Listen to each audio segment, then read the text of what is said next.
طلب سے نکلا بے ساخ طلب سے نکلا دیتے تھے جواب یہ وہی دیتے تھے جواب یہ وہی دیتے تھے جواب یہ وہی.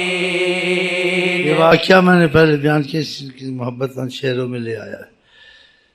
جو چیز نہ پتہ ہے کہ واللہ عالم، ہر ایک کی جتنی سمجھ ہے، جس چیز کی سمجھ آئے ٹھیک ہے، سمجھ نہیں آئے تو علم کو عبور تو کسی نے نہیں کیا. جب نبیوں نے نہیں کیا تو پھر ولیوں نے کہاں کیا ہوگا؟ جو ولیوں نے کیا تو ہمارے تمہارے جیسوں نے کہاں کیا ہوگا؟ تو پھر فیصلہ نہیں ہو سکتا نا کسی کی بات پر اختلاف میں. اس میں یہی ہو سکتا ہے انسان خاموش ہو جائے کہ یہ بھی عالم ہے، یہ بھی عالم ہے، یہ بھی بزرگ ہے، یہ بھی بزرگ ہے. ہاں، یعنی کہ اس نے کہہ دیا اب علم ختم، اگر اس کے بعد کوئی گنجائش نہیں آگے بولنے کی. نہیں، علم ایک سمندر ہے کہ جتنا سیکھے نہیں سیکھا ہی نہیں، کچھ لیا ہی نہیں اس نے. یہ پہلی مثالیں میں نے دی ہیں تو مختصر بات لمبی نہ ہو جائے. تو یہ واقعہ ہے بڑا، کیونکہ آقا جی حیات النبی صلی اللہ علیہ وسلم. ایک دفعہ ایک صحابی تھا، جیسے دنیا کے معاملہ ہے ایسے اس نے اس سمجھ سے بات کی. اسے کہا اگر آپ وفات پا گئے اور پھر جیسے انسان کے اعضاء خاک پہ مل جاتے ہیں، آپ نے کہا زمین پر خدا نے حرام کیا نبیوں کے جسموں کو چھوئے. یہ آقا نے کہا، اور یہ بھی فرمایا جو سلام کرتا ہے اس کا جواب دیتا ہوں، حیات النبی صلی اللہ علیہ وسلم.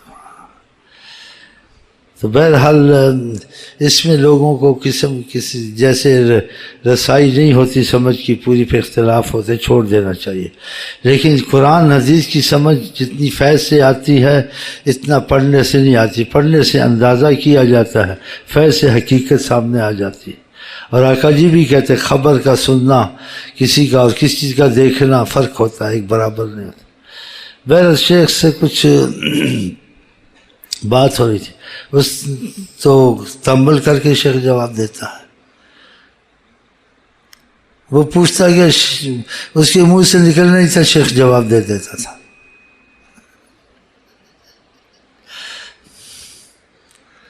تو اس نے پوچھا تعجب سے، شیخ صاحب جواب ایسے نہیں دیتے تھے کبھی، جو پوچھتا میں رضا سے ایک دم جواب دیتے یہ ایسے، یہ کیسے؟ تو انسان باتوں میں جیسے نکل جاتا ہے مجھے، کہا سامنے تو تھے، وہ مجھے سکھا رہے تھے۔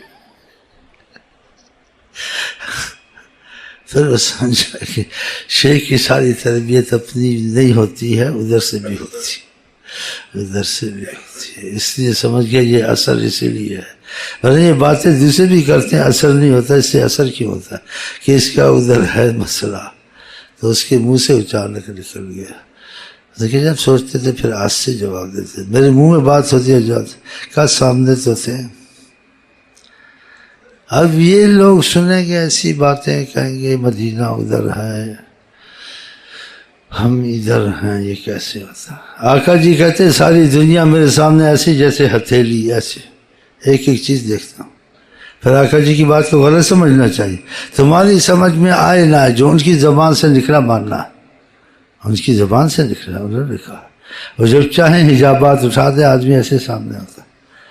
ہم بچپن میں تھے اس چیز کو عجیب سمجھتے تھے، ہم تو یہ کتابیں پڑھے ہوئے تھے نا پہلے، تو کہتے تھے یہ کیسے ہوتا ہے، اب بول نہیں سکتا ہوں یہ کیسے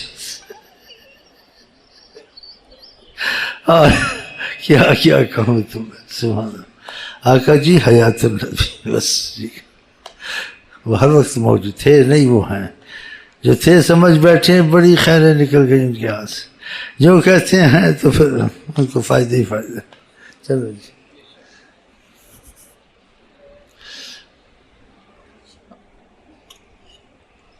ہم جو یہاں بیٹھتے ہیں ہم اس واسطے نہیں بیٹھتے ہیں کہ ایک ماضی کا ذکر کریں، نہیں، کہ بیچ میں وہ کرم فرما دیں، نظر رحمت فرما دیں۔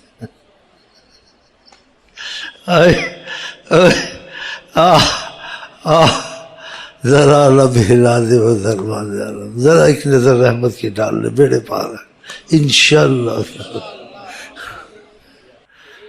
ساختہ لب سے نکلا، بے ساختہ لب سے نکلا، دیتے تھے جواب یہ وہی، دیتے تھے جواب یہ وہی، دیتے تھے جواب یہ وہی، دیتے تھے جواب یہ وہی۔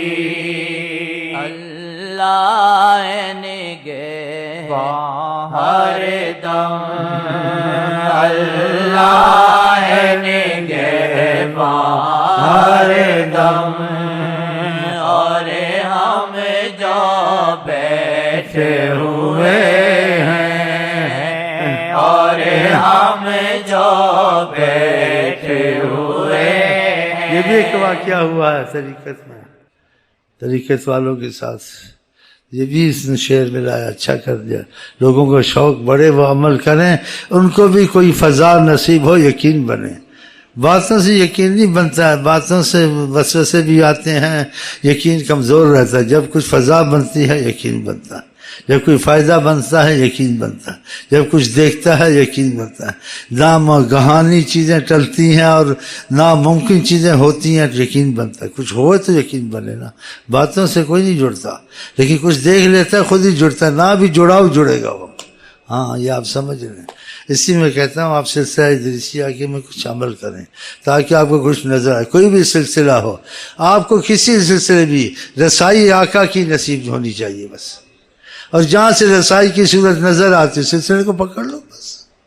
ہاں مطلب سلسلے نہیں ہے، سلسلے سے مطلب ہے حضرت محمد مصطفیٰ۔ اللہ نگہباں ہر دم، اللہ نگہباں ہر دم، اور ہم جو بیٹھے ہوئے ہیں، اور ہم جو بیٹھے ہوئے ہیں۔ جیسے طریقت کا واقعہ کہ کہتے اس کو محسوس ہو رہا تھا جو طریقت والا تھا، اختلاف ہیں، مصیبتیں ہیں، کیا سوچ چلتی ہے انسان کی، کہتے ہیں سوچ ہی رہا تو کہتا ہے حجابات ہٹے آقا جی نظر آئے، اللہ کا بھروسہ دیا۔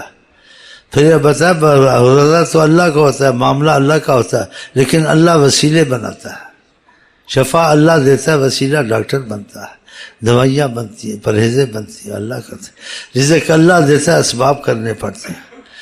اس حساب سے آقا جی نے بات کی کہ میں تو ایسا وسیلہ ہوں، تم کو میرے وسیلے کو دیکھ کے کچھ سوچنا ہی نہیں چاہیے۔ تو کیا کہا اللہ نگہبان ہے، جب خدا نگہبان ہے تو پھر کیا فکر ہونی چاہیے، کچھ بھی ہوتا رہو دنیا میں، جب تم ہمارے ہو گئے ہو، ہماری طرف آ گئے ہو، تمہیں تو یہ سوچ آنی نہیں چاہیے کہ کیا ہوگا یا کیا بن گیا، ایسے خیالات نہیں جائیں۔ تو کہا اللہ نگہبان ہے اور ہم بیٹھے ہوئے ہیں، پھر کیوں ایسا سوچا تمہیں؟ بے فکر ہو جاؤ، جو ہوتا ان کو ہوگا، جو ہم سے دور ہیں، جو ہمارے قریب ہیں، ہمارے ہو چکے ہیں، ان کو کچھ نہیں ہوتا۔ اور یہ آپ تجربہ کر لینا، آپ کا ایمان بھی ایسا ہونا چاہیے کہ جنہوں رب رکھے انہوں کون رکھے۔ ہاں تو بس ختم بات۔ لیکن ہم رب کے ہوتے نہیں نا، پارٹیوں کے ہو گئے ہیں، کوئی پکا پتہ نہیں کیا بن گیا، لیگی تو کوئی پکا بن گیا تو پتہ نہیں کیا کیا بنتے ہو، مجھے تو پورا بھول جاتا ہوں، پیپل پارٹی بن گیا ہے اور کی بن گیا، بنو بنو، ہم تو کہتے بس غلام مصطفیٰ بنو، تمہارے دونوں جہان بن گئے، ہم تمہارا دل اس طرف آئے نا۔ چلیں جی، اللہ نگہبان دم، اللہ نگہبان دم، اور ہم جو بیٹھے ہوئے ہیں، حیات النبی، اور ہم جو بیٹھے ہوئے ہیں، واللہ الفاظ نہیں ہے، واللہ الفاظ نہیں ہے، یہ تیر ہیں جیسے کوئی، یہ تیر ہیں جیسے کوئی، یہ تیر ہیں جیسے کوئی، کھاتے ہو خوب ہی کھاؤ، کھاتے ہو خوب ہی کھاؤ، اور خوب وضو بھی کرو تم، اور خوب وضو بھی کرو تم۔ یہ میں نے مناظر تھا، بول رسیلے بولے وچ دلاں دے رستے جاون۔ اے بھی اہل طریقت کو ایک مسئلہ پیش آیا جس کا میں نے ان کو مجہول سنایا کہ بہت کھاتے تھے، خوب دبا کہا خوب کھاتے ہو، خوب وضو کرو، نمازیں میں زور دو، ادھر بھی نہ بھول جانا، کھا کے لمبے پڑے رہنا، کھا کے خدا اس کی رسول کی محبت پہ لگے رہو۔ تو انداز کیسا بولنے تھا، خوب کھاتے ہو، خوب وضو کرو۔ سبحان اللہ، کہیں سبحان اللہ، کیسی مٹھاس ہے زبان میں، وچ دلاں دے رچ دے جاون، بول رسیلے بولے۔ ہم لوگ کو سن کے اتنا مزہ آیا ہے، جس نے وہ آواز سنی ہوگی اس کو کیسی کیفیت ہے، آپ بتاؤ۔ اس کو ہوش رہتا ہے، ہوش نہیں رہتا اس کو، ہوش اس کا وہ چلاتے رہتے ہیں جو اس طریقت میں کھلتی ہیں طریقت، ان کے ہوش نہیں ہوتے، ان کے ہوش ان کی جس کی جاذبیت میں کھو جاتے ہیں، تو وہ دکھتے ہیں کہ مخلوق میں ہے، کبھی ان کو اپنا پتہ ہوتا ہم ہیں، کبھی پتہ ہوتا ہم نہیں ہیں، لیکن وہ سنبھال لیتے ہیں ان کو، سارے کام ان کے چلتے ہیں۔ پھر ان کو دوسرے دن کبھی ہوش آتی، یہ بھی میں نے جواب دیا، اس کو نہیں پتہ میں جواب دیا تھا، صحیح جواب دیا تھا، اس نے جو سوال کیے تھے جوابات دیے تھے، لیکن اس کو پتہ نہیں، جیسے وہ کسی دوسرے عالم میں تھا، کوئی بولتا تھا جوابات جا رہے تھے، سوال کے جواب۔ پھر اس کو دوسرے دن ہوش آئی، کچھ وہ جیسے نورانیت کا عکس جیسا تھا، کچھ ہلکا ہوا، کسی نے پوچھا پھر وہ شیخ چھپاتا بس، اس نے پوچھا تھا آپ نے یہ کہا تھا، اچھا یہ بھی کہا تھا، یہ بھی کہا تھا نا، ہاں ایسے اس کو چکر دیتا ہے، پھر سے پوچھتا ہے اس کو نہیں پتہ، شیخ چکر بھی دیتے ہیں، خدا کی قسم، اللہ کی قسم، ہاں کس کو خبر نہیں ہونے دی۔ اور شیخ حیران ہو گیا عظمت مصطفیٰ پر ماننے پر کہ جواب نہیں ہے کہ انسان یعنی کھو بھی جائے تو اس کے کام سارے چلتے ہیں، دین دنیا کے آخرت کے اٹھنے کے بعد سنبھال لیتے ہیں، لیکن کسی اور کی محبت میں کھو جائے پھر نہیں چلتے، پھر بربادی ہے۔ تو خدا آپ کا ہمارا آئی لو یو حضرت محمد مصطفیٰ کے ساتھ کرے، ہاں اسی میں سب کچھ ہے، دوسری محبتوں میں فائدہ نہیں ہے۔